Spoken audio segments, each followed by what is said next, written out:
بسم الله الرحمن الرحيم. ايه رأيكم معايا؟ شايفين ده رز بشعرية فلفل جدا جدا جدا.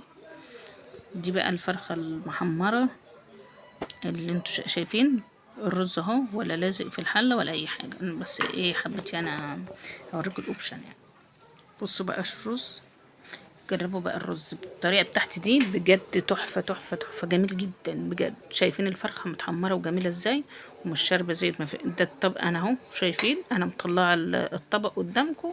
الفرخه دي مطلعاها يعني مطلعاها من الحله على الطبق، مش كانت في مصفى ولا حاجه، مش منزله زيت ولا شاربه زيت ولا اي حاجه.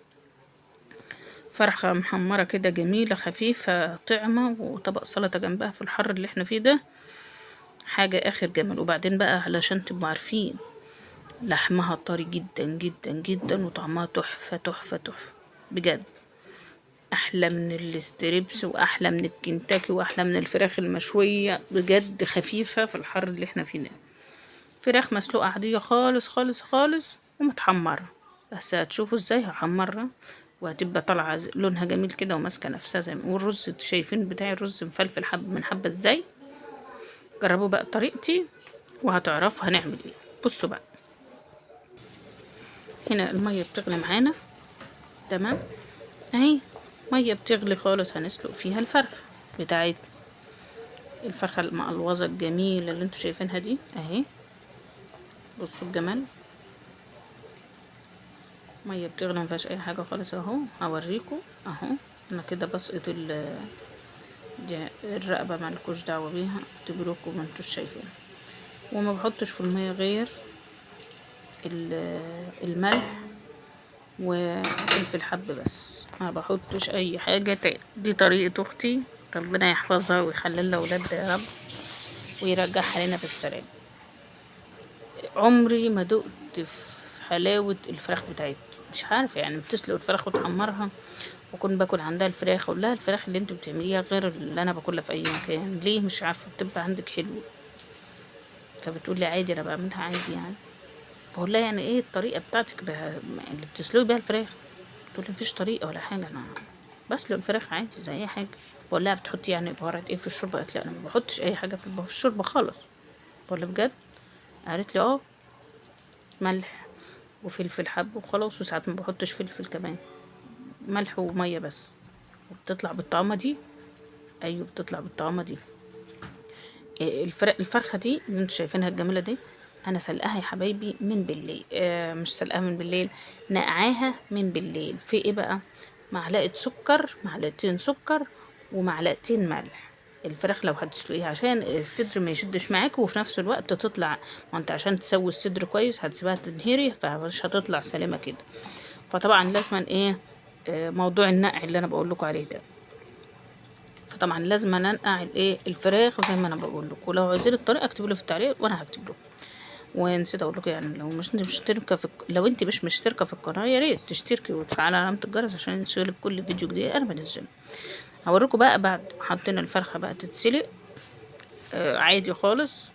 اول ما الماء غليت ووطينا عليها وسبناها تعيش مع نفسها. وبعد كده تاخد تقريبا نص ساعة، وبعد كده بقوم جايه طافية واسيبها 10 دقايق او ربع ساعة في قلب الشوربة بتاعتها. دي خطوة مهمة جدا عشان تاخد طعم. وبعد كده بشيلها من ايه من قلب الشوربة عشان ما تتهري. باجي هنا للرز اللي انتوا شايفينه اللي انا بعمله ده بقى. بعمل الرز، ما بعملهوش انا معايا شوربة اهو، اللي هي شوربة الفراخ. انا ما بعملش الرز بشعرية بالذات بشوربة خالص. امال بتعمليه بايه؟ هتشوفوا دلوقتي انا بعمله بايه. الشوربة دي الخضار، رز بالخلطة، رز بسمتي، المحشي، الحاجات دي. انما الرز بشعرية ما بعملوش بشوربة نهائي نهائي. امال بتعمليه بايه؟ هتشوفوا دلوقتي انا بعمله بايه. اهو بصوا، اهي شعرية، وكمية الشعرية عندي دايما بحبها ايه قد الرز. اللي عندنا بيحب، احنا بنحب يعني الشعرية ايه كتيرة شوية، وده المقدار المظبوط يعني. فاللي بيحب يكتر يكتر، واللي بيحب يقلل يقلل. فكل اللي احنا هعمله ايه بقى اهو.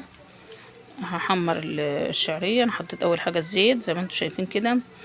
يا جماعه محدش يقول لي طبعا كلنا بنعرف نعمل رز بشعريه. انا عارفه، انا بعمل الفيديوهات دي لسه انا اولى جواز، والبنات الصغننين ولو حد محتاج، احنا عندنا نتعلم لحد ما نموت لو عشنا 100 سنة. فيعني ايه، ما كلنا بنتعلم من بعض. ممكن تستفيدي مني بحاجة بسيطة. انا هنا بحط لما بتحط الملح مع الشعرية بيخليلك الشعرية كلها تتحمر وتبقى ايه نفس الدرجة. نأسف لهذا العطل الفني. طبعا الكهرباء قطعت وانا شغالة زي ما انتم شايفين، ولحسن الحظ بتاعي ان البوتاجاز بتاعي في وش شباك المطبخ، فاداني اضاءة شوية، فاضطريت ان انا اسفة يعني الازعاج ان انا اكمل بنفس الاضاءة اللي انتم شايفينها دي. معلش سامحوني بقى على الموضوع ده. فهنا بحمر بقى الشعرية بتاعتي اهي. بس زي ما انا بقول لكم جربوا طريقة الفراخ اللي انا بقول لكم عليها دي. بس الفراخ لازم انقعها من بالليل في ميه وبحطها في التلاجة. على فكرة مبحطهاش بره، بحطها في التلاجة. زي ما انا بقول لكم معلقة سكر، معلقة ملح، معلقتين سكر، معلقتين ملح، حسب كمية الفراخ. مثلا انت هتعملي فرختين، هتعملي فرخة، حسب يعني. ونقعها له الصبح وحطي عليها ليمونة، وعصري عليها ليمونة ونقعها له الصبح وشيليها، صفيها كويس. وبعدين حطيها بقى تتسلق زي ما انت بتسلق. والطريقه دي على فكره ممكن اللي هي بتاعه الفراخ دي ممكن برضك تعمليها لو انت مثلا مقطعه الفراخ اربع وراك الفراخ، صدور الفراخ، لو مش عايزاها، لو مش حباه يعني فرخه كامله زي ما انا عاملاها كده، زي ما تحبي يعني. اهو بصوا هنا، معلش بقى انا بوريكم بقى شكل الشعريه. الدرجه اللي انا وصلت لها، الدرجة اللي انا وصلت لها ديت درجة كويسة جدا للرز يعني. اهو هنا كان الشعرية بتاعتي اتحمرت. انا كنت غاسلة بقى الرز اهو. هنزله بقى وهقعد بشوح فيه كده شوية.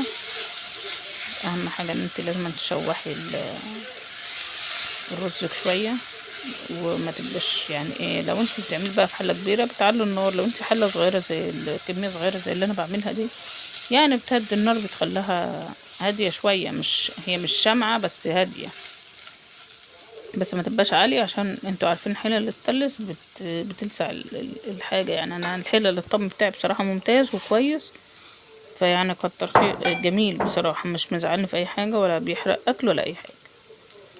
هنا تننا بقى نشوح ونجيب هنا بقى ايه، دي معلقة نص معلقة صغيرة سكر. دي نص ايه، معلقة صغيرة سكر. دي خطوة كويسة ومهمة جدا. نص معلقة السكر دي طبعا ما يعني المقادير اللي انا عاملاها دي الكوباية رز، دي كوباية رز. فانت لو بتعملي كمية اكبر كل حاجة بتزوديها، فما تعمليش الحاجة على يعني ايه يعني مثلا لو كيلو رز، لو انت كيلو رز هتعملي معلقة، يعني معلقة مش كبير. هنا بعد ما انا شوحت بقى وحطيت السكر، بنزل على طول بحتة الزبدة برضو اهي.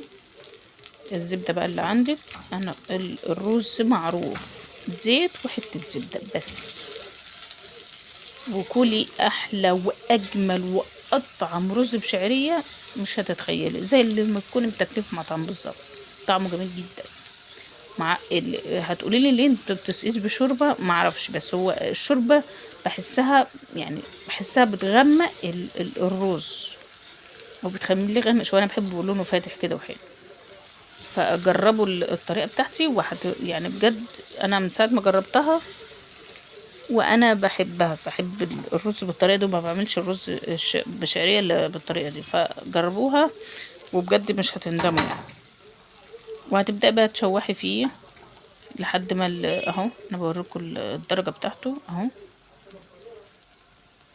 زي ما انتوا شايفين كده اهو. بقلب اهو، حاولي تقلبي بقى زي ما انت شايفه كده اهو. اهم حاجه الفرخه.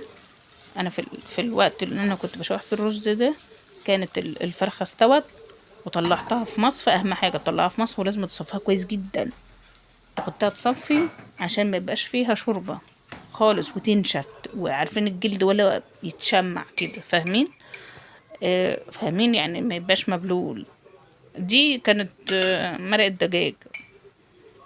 عايزين تحطوها حطوها، مش عايزين تحطوها هي اختياري عموما، ملهاش علاقة بالرز ده خالص. فدي اللي انا حطيتها كانت مرقة فورية اللي هي الجاهزة ديت، معلقة صغيرة برضه. ودي اختياري، بس هو الاساسي زي ما انا قلت لكم اللي هو زيت وزبدة وملح وسكر، بس ده الاساسي. الشوربة الفورية او مكعبات الدجاج دي اختياري، عايزة تعملها هو اصلا من غيرها جميل جدا جدا جدا. بصوا بقى، انا هسقي الرز اهو بايه، بكوبايه ميه عاديه، كوبايه قدامكم ميه الشرب اللي احنا بنشرب منها، ميه من الحنفيه عاديه، من الفلتر يعني عامه يعني، مش من الحنفيه لان ميه الحنفيه ما تتشربش بصراحه، بس بقول لكم يعني عشان احنا عندنا بنملى ميه من تحت وكده اهو. وبعدين بقى اول ما يبدا يغلي كده وياخد من طعم بق وهتدوق من طعم بعض طعم بق، هتدوقي بقى تدوقيه بقى وتشوفي الملح بتاعه مظبوط ولا لا، تزودي تقللي براحتك يعني حسب الذوق بقى. فخلي بالك. ومعلومه، لو الرز ملحه زاد منك او انت دقت الشوربه وفجاه، ما انت بتدوق الشوربه من الاول ولقيتيه دق منك، هاتي نص بطاطسايه قشريها وتحطها مع الرز، لو مش هيبقى مظبوط فعلا، بتسحب الملح الزيادة. هنا انا غطيتها بقى اهو، اهي اول ما غلي في ثانيه اهو اهو اهو اهو، ولا لازق ولا اي حاجه اهو، حبيت اوريكم يعني اهو. بصوا اول ما يغلي بقى كده، انا كنت بقى بجيب بقى لازم ادوق كده وهو لسه بيغلي كده، هو خد من طعم بعضه، فلازم ايه اشوف الحياء بتاعه كده او الطعم بتاعه، عشان كل واحد يبقى عارف اللي انا بقوله. هنا بدأ يتشرب اهو. دي كانت نار انا كنت مشغله الحله على نار متوسطه. دلوقتي بقى في المرحله دي انا كنت ايه، هديت عليه جدا، هدي بقى براحتك خالص. وادي كمان لما بدأ يتشرب اهو، هديت عليه جامد وركنته بقى على العين التانية، نقلتها علشان التصوير، وجيت هنا علشان فقرة تحمير الفرخة الجميلة اللي كان طعمها تحفة، اللي انا انبسطت جدا يعني، ببقى فرحانة لما بعملها فرخة محمرة قوي يعني، عارفين كلمة فرخة محمرة كده حلوة، والطعم بقى كمان جميل قوي. هنا لازم تجيبي حلة يستحسن وزيت غزير، والفرخة قدامكم زي ما انتوا شايفين، انا حطيتها في مصفى اهو، ومتشمعة زي ما انتوا شايفين انا بوريكم اهي، ناشفة يعني. إيه، تعملي حسابك من بدري كده وتسلقي فرختك من بدري عشان تبرد كويس وتتشمع منه. وده طبق اهو فيه دقيق فيه ايه، ما فيهوش اي حاجه خالص، دقيق بس عادي، دقيق لا فيه ملح ولا بهارات ولا كاني ولا بودر، مفيش اي حاجه، ملح دقيق بس مفيش اي حاجه تاني اهو. وهتبدأ تعفري الفرخة بقى كلها كده، ولازم ان الفرخة تكون ناشفة. لو الفرخة يعني مبلولة او عليها معرقة قوي او عرقانة، طبق الدقيق كتير هتلزق فيها ومش هتبقى حلوة، فاهمين قصدي؟ فزي ما انتوا شايفين انا هنا تجيب بقى طبق يكون يعني واسع زي ما انتوا شايفه كده، عشان تعرفي تتحكمي في الحاجه وتعرفي تشتغل. وهتبداي ايه، تنفضي اختنا الاموره الفرخه الجميله ديت، نفضها من كل الاتجاهات كده اهو، وتنزلي الدقيق بقى الزياده. هي كده يا دوبك بس احنا بنعفرها، احنا بنعمل ايه، بنعفرها بس يا دوبك، بس بترششي عليها الدقيق كده من بره، والتنك تخبطي عليها كده اهو، وخلاص ما تعمليش اي حاجه تاني، بس اهم حاجه تنفضها كويس، ما تسيبيش زي انا هنا كنت بختبر الزيت وقام جايه راميه فيه حاجه كده بسيطه من الدقيق، فلو عمت على الوش يبقى الزيت بتاعي قدح، ما عمتش يبقى لسه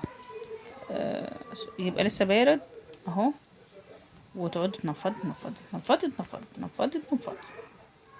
اهم حاجه لازم تكوني مصفيه الفرخه كويس، وتكون متشمعه، وتكون برد، عشان تعرفي تمسكيها وتتحكمي فيها. لان شوفي اما تقع مني وانا عماله ارسرس فيها، ولا طب معلش، طب اتركني شويه، طب خلاص انا شلتك اهو. كل ما الاقيها زعلانه وبتعيط وعايزه تنزل، اخد طبطب عليها اهو، وتاني انفض فيه عشان ما ازعلهاش بس اهو. بصوا عمالة احيل فيها شمال واحاول فيها يمين، وكل ما اجي اعملها اهو. بصوا جميلة، لازم ان انا انفضها كويس، وهبدأ بقى انزل بيها. والله انا مش عارفة انا نزلت بيها ليه على ظهرها. كان ممكن انزل بقى على بطنها بس مش هتفرق كتير. بس اهم حاجة طبعا انا كنت بنقل لكم الكاميرا عشان اجيب لكم الفرخة وهي في الحلة، فلازم تكون الحلة اللي انت بتحمرها فيها تكون برضك واسعة، عشان هي انت تعرفي تاخدي راحتك وانت بتقلبيها، وتخلي بالك كده عشان الفرخة تطلع كده سليمة. وطبعا ممكن ناس كتير هتقول الفرخة دي مش مستوية، او مش هتكون مستوية حلو، اللحم بتاعها هيكون بيشد. انا بصراحة اللي هيعمل الطريقة دي بس تمشي على الخطوات اللي انا قلت عليها، وهتاكلي احلى فرخة محمرة. لازم الفيسبوك ينزل اشعارات وانا بسجل اهي. انا قلبتها على ظهرها قدامكم اهي. بصوا طلعتها، معلش بقى فقرة التطليع ديت راحت من علينا، ما علينا. بصوا هنا بقى ايه، بقتحم الفرخة بتاعتي اهي. بصوا الجمال اهي، الفرخة جميلة جميلة جميلة جميلة. بصوا على فكرة انا الربعين هنا ما كانوش راضيين يتفتحوا عشان انا كنت رابطة رجليهم. ماشي اقعدوا انتوا بقى هنا، هفتح لكم بقى الصدر اهو. بصوا بصوا الجمال، شايفين اللحم بتاعها طري الله، واللحم بتاعها لونه فاتح وجميل اهو. ايوه نشيل ده بقى كده عشان اوريكم بقى الفرخه لونها فاتح، والله العظيم مستويه جدا على فكره. النسارس بجد طبعا عارفه ان هي اصعب مكان في اي، لا الفراخ المسلوقه بالذات لانها مش متبله بيبقى الصدر. بجد جربوا الصدر، تحفه تحفه تحفه. الناس اللي ما بتحبش الصدر هتحبه اهو. بصوا شايفين اللحم فاتح ازاي وجميل. اتحداك تروح اي مطعم وتاكل بصوا اهو، انا بقطعه بايديا سهله. اثبت لكم تاني ازاي ان هو طري. حطوا لايك بقى، يلا حطوا لايك بقى واشتركوا.